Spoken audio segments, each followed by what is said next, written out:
IL টি-20তে Mustafizur Rahman দারুণ ফর্মে রয়েছেন।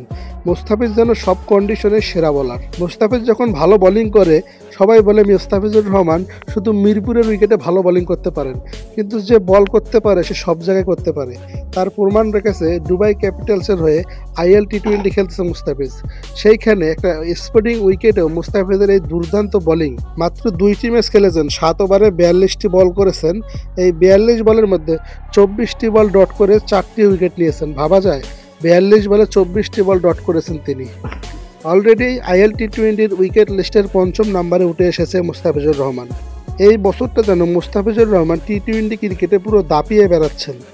সেটা জাতীয় দলে হোক, লিগে হোক, বা ডোমেস্টিক লিগে হোক, বা যে কোনো লিগে হোক না কেন, দারুণ ফর্মে রয়েছেন মুস্তাফিজুর রহমান। এই বছর টি-20 ক্রিকেটে তার ইকোনমি, বেস্ট ইকোনমি, পেসারদের মধ্যে 1 নম্বরে রয়েছেন তিনি। আন্তর্জাতিক টি-20 ক্রিকেটের বোলিং র্যাঙ্কিংয়ে তিনি 8 নম্বরে রয়েছেন। বাকি যে 7 জন ক্রিকেটার রয়েছেন, প্রতিটা ক্রিকেটারেরই স্পিন বোলার। একমাত্র মুস্তাফিজুর রহমান রয়েছেন এই র্যাঙ্কিংয়ে 8 নম্বরে, সে হলো পেস বোলার। এর আগে ছিলেন নাথান এলিংস, সে নাথান এলিংসকে টপকে এখন 8 নম্বরে রয়েছেন মুস্তাফিজ। তো মুস্তাফিজের এই পারফরমেন্স আপনি কিভাবে দেখছেন?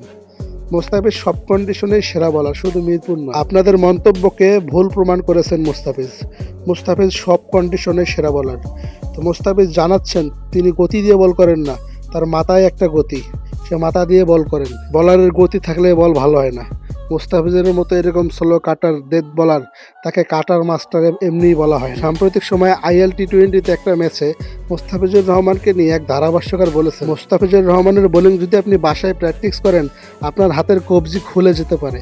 তাই আপনারা বাসায় কেউ বোলিং প্র্যাকটিস করবেন না মুস্তাফিজের মতো বোলিং। এই কথায় প্রমাণিত হয় মুস্তাফিজ কোন লেভেলের বলার।